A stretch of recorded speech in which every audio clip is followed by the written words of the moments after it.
Good morning leaders. মই জোৰাণ আলী আপোনালোকৰ মাজত প্ৰফেশ্যনেল হেল্থ কোচ। আজিৰ আলোচ্য বিষয়বস্তু হ'ব নেফ্ৰফিট। চ' বন্ধুসকল, এই নেফ্ৰফিটটো কি আৰু ইয়াৰ লগত কি জড়িত হৈ আছে সেই সম্পৰ্কে আমি কথা পাতিবলৈ ওলাইছোঁ। চ' বন্ধুসকল, this is one of the most important lesson for us. এইটো আমাৰ জীৱনৰ কাৰণে এটা অত্যন্ত গুৰুত্বপূৰ্ণ লেচন হ'বলৈ গৈ আছে। ইন দ্য নেম অফ নেফ্ৰফিট, অৰিয়েন্সৰ এনেকুৱা এটা প্ৰডাক্ট, সেই প্ৰডাক্টটোৰ নাম হ'ল নেফ্ৰফিট। কিডনি ৰিলেটেড যিমান ডাঙৰ প্ৰব্লেম নহওক কিয়, আৰু কিডনিক যদি আমি সুস্থ সবল কৰি ৰাখিব বিচাৰিছোঁ, তেনেহ'লে এই নেফ্ৰফিট সেৱন কৰাটো আমাৰ কাৰণে অত্যন্ত জৰুৰী। চ' কিডনিক কোৱাইট অ'কে আৰু ফিট কৰি ৰখাৰ কাৰণে, আৰু kidney one of the most important organ in human body. মানৱ শৰীৰত কিডনিৰ এটা বিৰাট অত্যন্ত ৰোল আছে।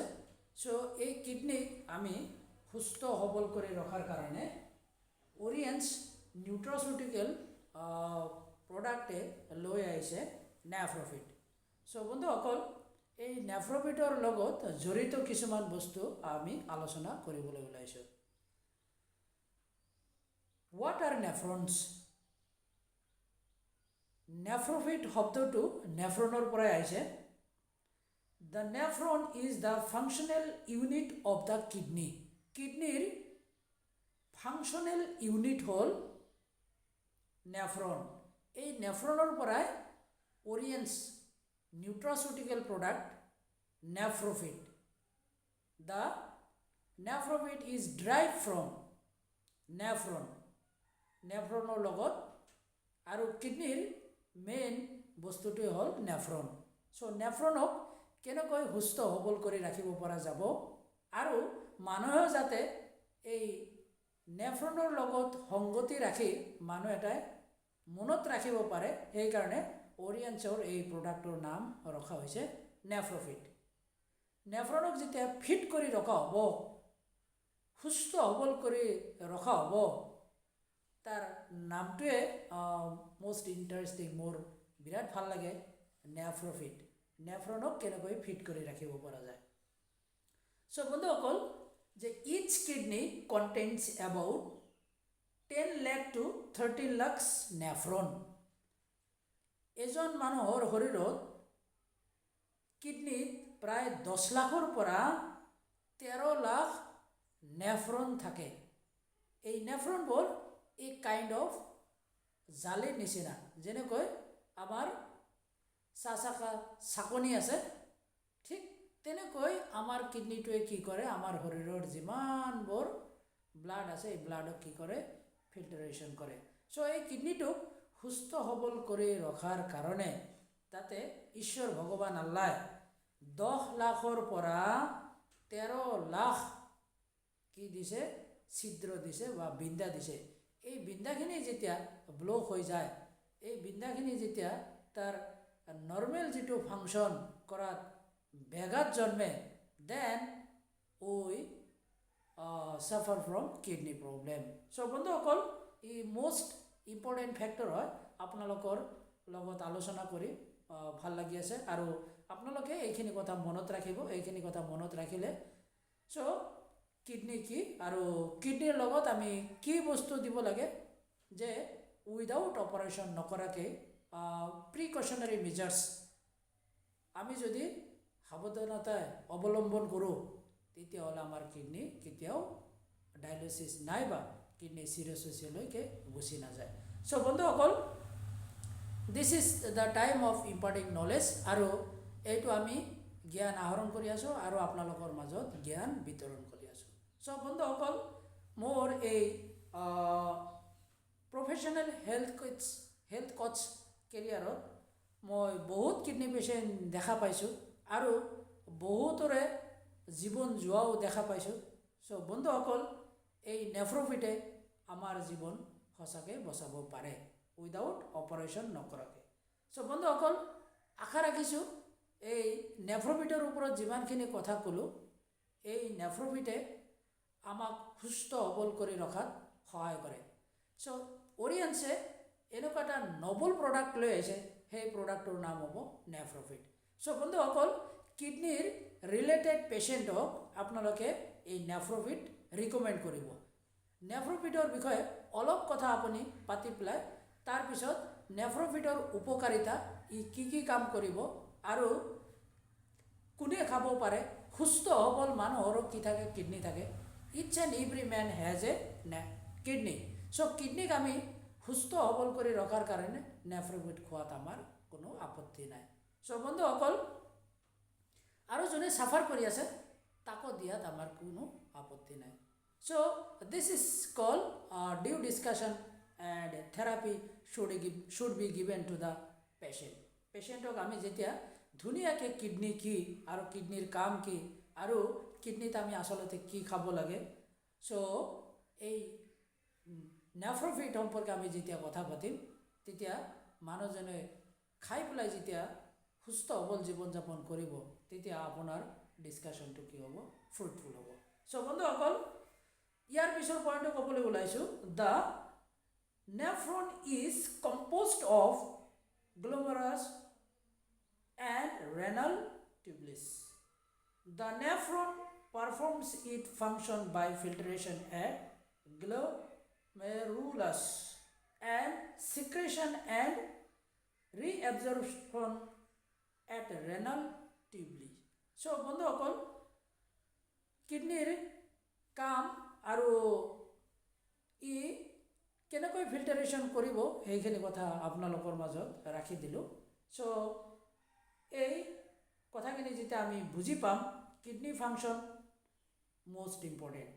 Regulation of the following water and electrolyte balance. আমি যি পানী খাওঁ আৰু এই পানীত যি ইলেক্ট্ৰলাইট, এইখিনিৰ বেলেঞ্চ মেইনটেইন কৰিব কোনে, কিডনীয়ে মেইনটেইন কৰিব। এচিড বেছ বেলেঞ্চ, ইয়াকো কি কৰিব লাগিব, কিডনীয়ে বেলেঞ্চ কৰিব লাগিব। আৰ্টেৰিয়েল ব্লাড প্ৰেছাৰ, ইয়াকো কিডনীয়ে বেলেঞ্চ কৰিব লাগিব। Excretion of metabolic waste product and foreign chemicals, আমাৰ শৰীৰত যিমানবোৰ ফৰেন মেটেৰিয়েলছ সোমায় নাইবা কেমিকেল সোমায়, এইবোৰৰ পৰা মুক্ত কৰি ৰখাত, এইবোৰৰ পৰা বচাই ৰখাত এই নেফ্ৰফিটে কি কৰিব, আমি যিমান টক্সিন খাইছোঁ, যিমান বেয়া বস্তু খাইছোঁ আমাৰ শৰীৰত, ফৰেন বাহিৰৰ পৰা সোমাইছে, সেই বস্তুখিনি ওলাই দিয়াত নেফ্ৰফিটে সহায় কৰে। Hormonal function, secretion of erythropoietin and activation of vitamin D, ইয়াকো কি কৰিব, দ্যাট ইজ কল হৰম'নেল ফাংচনক এনহান্স কৰি ৰখাত সহায় কৰিব। Metabolic function, site for gluconeogenesis, so' বন্ধুসকল, চ' এইটো আছিলে মষ্ট ইম্পৰ্টেণ্ট পাৰ্ট। আৰু আপোনালোকৰ মাজত যি কিডনী সম্পৰ্কে কথা পাতিলোঁ, এইখিনি আপোনালোকে জানি পেলাই সুখী হ'ব যে চেৰাম ক্ৰিটেনাইন লেভেল এজন সুস্থ সবল মানুহৰ শৰীৰত কিমান থাকিব লাগে। নৰ্মেল ক্ৰিটেনাইন লেভেল 0.74 পৰা 1.35 mg/dl ইন মেল। এজন সুস্থ সবল পুৰুষ মানুহৰ শৰীৰত চেৰাম ক্ৰিটেনাইন লেভেল কিমান থাকিব লাগে সেইটো আমি গম পালোঁ। আৰু এজন মহিলা মানুহৰ শৰীৰত কিমান থাকিব লাগে চেৰাম ক্ৰিটেনাইন লেভেল, ইয়াৰ পৰিমাণটো হ'ব 0.59 পৰা 1.04 mg/dl ইন ফিমেল। এজন মহিলা মানুহৰ গাত থাকিব লাগে। Creatinine is the end product of creatinine catabolism. এই ক্ৰিটেনাইনটোৱে হ'ল এণ্ড প্ৰডাক্ট, একেবাৰে শেষৰ উৎপাদন।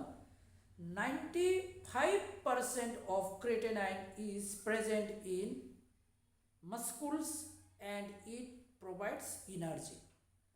95% ক্ৰিটেনাইন আমাৰ শৰীৰৰ যিবোৰ মাংসপেশী থাকে এই মাংসপেশীৰ মাজতে লুকাই থাকে আৰু তাৰ পৰা আমাক কি দিয়ে এনাৰ্জি প্ৰডাকশ্যন কৰে।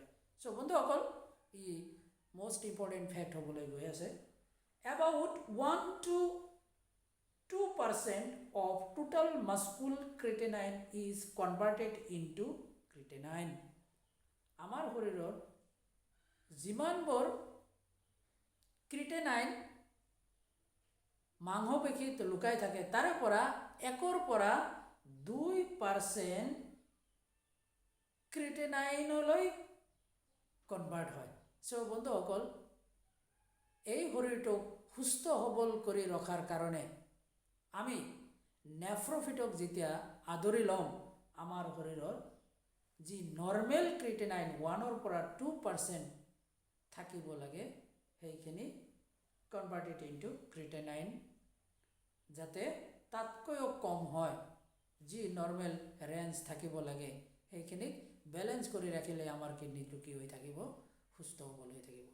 চ' বন্ধুসকল মই প্ৰফেশ্যনেল হেল্থ কোচ জোৰাণ আলীয়ে আপোনালোকৰ মাজত নেফ্ৰফিট এণ্ড অডিয়েন্সৰ নেফ্ৰফিট আৰু নেফ্ৰন কি কিডনি কি সেই সম্পৰ্কে আলোচনা কৰিলোঁ।